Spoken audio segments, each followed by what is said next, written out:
Saran dari saya Pak, selain Presiden Republik Indonesia juga coffee morning juga dengan Presiden FIFA Pak. Untuk mengklarifikasi semua polemik yang terjadi Pak. Kalau FIFA sih malah friendly ya tadi. Iya, friendly. Nanti kita undang ketua PSSI juga. Si paling berani.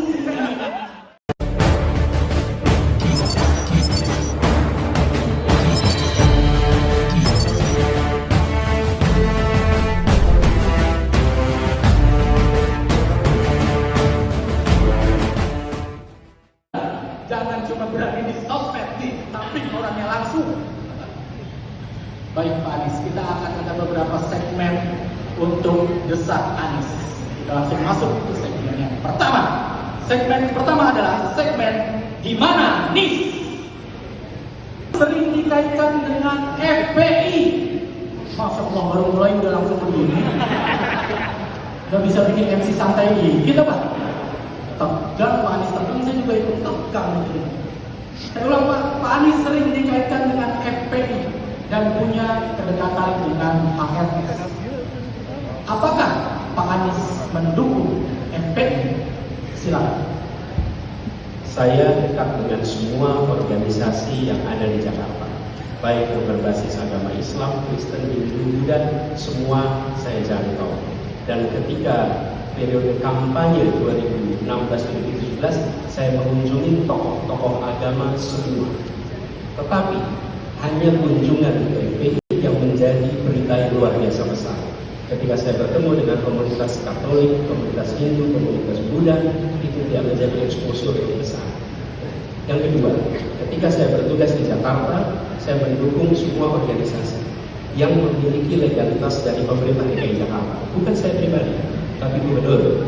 Tugas gubernur adalah berkomunikasi dengan semua, memfasilitasi dengan semua, dan harus menerapkan prinsip kesetaraan di dalam membuat kebijakan.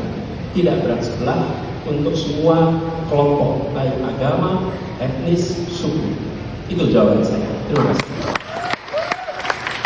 Ketiga, pandemi COVID kemarin menurut saya, tanpa pemerintah tahun ini cukup baik. Dan jeleknya pemimpin-pemimpin Indonesia menurut saya itu selalu melakukan perubahan yang dimana start dari nol lagi. Jadi sehingga kita ini masyarakat bingung gitu, arahnya tidak melanjutkan, tidak memperbaiki, bahkan tidak mendevelop, tapi berubah dari nol lagi. Dan menurut saya itu sangat sayang sih.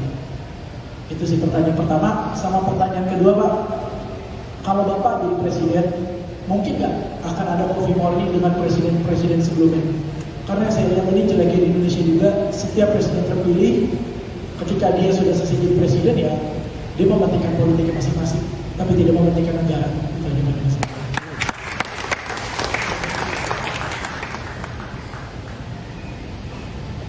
Saya rasa kesempurnaan itu hanya milik Tuhan, dan kita tidak berhak mengklaim sempurna. Akan selalu ada ruang untuk perbaikan, perubahan. Dan jawaban paling sederhana adalah sektor-sektor yang sangat mendasar kepada kebutuhan publik, itulah agenda perubahan yang paling utama. Di mana? Sektor pertanian, sektor peternakan, sektor perkebunan, sektor perikanan. Di empat itu, sampai dengan hari ini pupuk terus-menerus menjadi masalah. Harga pangan di rumah-rumah masih terus mahal. Bicara tentang peternakan menengah kecil berguguran, berjatuhan. Bicara tentang perikanan, tanya kepada para nelayan, bagaimana kondisi hidupnya? Berat sekali. Bicara tentang perkebunan, sama. Tata niaga di sana belum tersentuh. Bila kita ingin harga lebih mahal dan tetap mahal, kebutuhan pokok yang tetap tertinggi, kemudian pasokan tertinggi, maka tidak ada perubahan. Tapi bila itu yang lebih murah, maka izinkan kami melakukan perubahan ke aspek ini. Coffee morning, tentu saja sangat terbuka, sangat memungkinkan, dan itu harus dikerjakan. Yang penting yang mau diundang datang. Kadang-kadang sering problemnya bukan pada pengundang, problemnya ada pada yang diundang. Karena itu kami berharap nanti setelah selesai, presiden yang sudah selesai mengabdi berkenan untuk hadir dalam undangan presiden yang berikutnya. Terima kasih. Saran dari saya Pak, selain Presiden Republik Indonesia juga coffee morning juga dengan Presiden FIFA Pak. Untuk mengklarifikasi semua polemik yang terjadi. Kalau FIFA sih malah friendly ya tadi. Iya, friendly. Nah, nanti kita undang ketua PSSI juga. Si paling berani. Gokil. Oke, berikutnya. Saya Rentas, ada kalau tadi satu tapi saya izin tiga. Satu. Yang pertama ini soal bergaining. Pak Anies tidak bergaining. Pak Anies tidak memiliki partai politik, tidak memiliki organisasi massa yang cukup besar, dan tidak memiliki kapital yang cukup. Apa bergaining Pak Anies di hadapan para partai politik yang mendukung Pak Anies di masa mendatang? Ketika permintaan mereka berbeda dengan aspirasi rakyat yang memilih Pak Anies di masa yang mendatang. Yang kedua, Cukup mas satu. boleh Pak Anies? Yang kedua, Pak Anies selalu Kalau saya semua terserah editor nanti boleh pakai untuk Pak Anies selalu mengatakan soal keadilan, dan Indonesia punya tujuan untuk mewujudkan keadilan sosial. Apa langkah konkret dari Pak Anies untuk nanti mewujudkan keadilan sosial bagi rakyat Indonesia? Karena sekarang pemerataan itu belum dirasakan oleh banyak penduduk di Indonesia saat ini. Yang terakhir Pak Anies, ini soal mega-mega proyek. Indonesia saat ini memiliki banyak mega proyek yang kalau dilanjutkan bisa jadi membebani APBN kita yang cukup besar, tapi kalau di stop kita sudah keluar cukup banyak, maju kena, mundur kena. Apa yang akan Pak Anies lakukan terhadap mega-mega proyek tersebut secara konkret? Terima kasih Pak Anies. Bung Lepas. Ketika saya bertugas di Jakarta, saya pun tidak memiliki partai politik dan diusung hanya 2 partai. Kemudian 7 partai lainnya itu tidak mendukung. Apa yang terjadi? Kita susun argumen yang masuk akal, lalu bicara dengan anggota-anggota dewan satu persatu. Saya ketemu dengan semua, termasuk anggota dewan yang partainya berseberangan dan sering mengkritik di media. Saya sampaikan argumen itu, saya sampaikan manfaatnya. Saya percaya hal yang lebih baik untuk masyarakat itu akan diterima. Ada situasi di mana mereka akan blok kerjanya. Kami menjual saham, misalnya akhirnya tidak bisa terlaksana. Tapi saya percaya persuasi, dan pada akhirnya bergening yang terkuat adalah dukungan dari rakyat. Sampaikan hal yang baik pada rakyat, minta dukungan pada rakyat, itu jauh lebih powerful daripada dukungan dengan 1-2 partai. Di situ kekuatan. Kemudian keadilan. Keadilan ini konkretnya pertama harus memastikan bahwa seluruh rakyat mendapatkan kebutuhan pangan yang tercukupi. Jangan lapar. Jangan mereka tidak mendapatkan pasokan makanan. Kalau itu tidak terpenuhi, itu masalah. Dan ini nomor 1. Bagaimana pangan itu berkeadilan. Yang memproduksi sampai mengkonsumsi, itu nomor 1. Yang kedua, sehat. Sehat itu artinya akses fasilitas kesehatan yang merata dan bantuan untuk hidup sehat dari mulai ibu mengandung sampai dengan lansia. Dan itu bisa dikerjakan oleh negara. Yang ketiga, pendidikan. Pendidikan yang berkualitas sampai tuntas. Dan yang keempat adalah membuka akses lapangan pekerjaan di tempat-tempat yang biasanya tidak ada akses pekerjaan. Di situ konsep keadilan dilaksanakan. Terakhir, soal mega proyek. Ini bukan selera, ini uang rakyat. Dan dibiayai dengan uang rakyat. Karena itu saya akan katakan ada 4 prinsip. 1, harus berkeadilan. 2, kepentingan publik. 3, menggunakan data, common sense, akal sehat. Dan 4, regulasi. Maka yang saya akan kerjakan adalah meminta asesmen objektif dengan 4 prinsip itu di tiap-tiap hal yang dianggap problematik.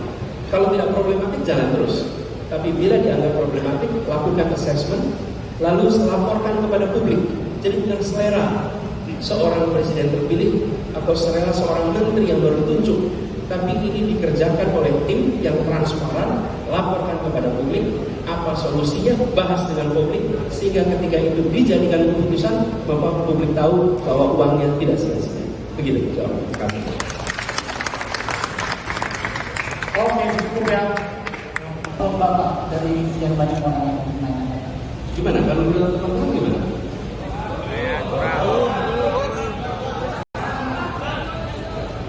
Lanjut, paling lanjut tuh. Mentang-mentang di kota nih, ntar dulu dong. Ada batasnya ya Pak ya. Kita sudah dulu Pak acara Desak Anies pada malam hari ini. Tepuk tangan untuk kita semua. Sudah 2 segmen, sudah kemudian 10 pertanyaan. Bapak Anies telah menjawab dengan lugas, telah mengklarifikasi apa yang ada di kepala kita selama ini, apa yang menjadi kegelisahan kita sebagai anak muda, apa yang menjadi keresahan kita sebagai anak muda, langsung dijawab dengan lugas dan diklarifikasi oleh Pak Anies Baswedan. Nah sekarang kita kasih kesempatan untuk Bapak. Sekarang saya kan tadi sudah ngomong nih Pak ke Bapak. Nah saya berhenti ngomong. Silakan Bapak mau ngomong apa dan nggak saya kasih timer. Itu bahasa Indonesia. Tapi jangan banyak-banyak juga. Silakan tepuk tangan untuk Pak Anies Baswedan. Terima kasih teman-teman semua yang sudah ikut hadir di sini untuk memberikan pertanyaan. Kita berada di Jakarta, sebentar lagi akan merasakan peringatan kemerdekaan ke-78. Ketika Republik ini didirikan, orang-orang yang berkumpul adalah people of ideas, orang dengan gagasan, orang dengan wawasan, yang kemudian mereka tuliskan itu menjadi sebuah gagasan Republik Indonesia yang ada dalam pembukaan Undang-Undang Dasar. Itu adalah cita-cita, itu tujuan, itu janji. Kemudian kita mulai action. Actionnya kapan? Mulai kita merdeka sampai dengan sekarang. Lalu kita melihat accomplishment. Nah, saya ingin mengajak kepada semua di dalam proses pemilihan umum yang akan terjadi besok, Pilpres, itu adalah fase 5 tahunan di mana bangsa ini menentukan arah 5 tahun ke depan dalam action untuk mendapatkan cita-cita pendiri Republik. Cita-citanya apa? Masyarakat yang adil dan makmur. Keadilan sosial itu menjadi kalimat penutup. Kita ingin itu terjadi. Nah, karena itu saya mengajak kepada semua, mari menilai gagasannya, menilai actionnya yang sudah dikerjakan oleh tiap-tiap kandidat yang ditawarkan kepada kita. Lihat rekam jejaknya dan tambah lagi accomplishment-nya. Gagasan, action, accomplishment. 3 itu disandingkan, lalu pilih yang menurut kita rekam jejak 3 aspek itu paling bisa membawa Indonesia lebih baik. Karena di situ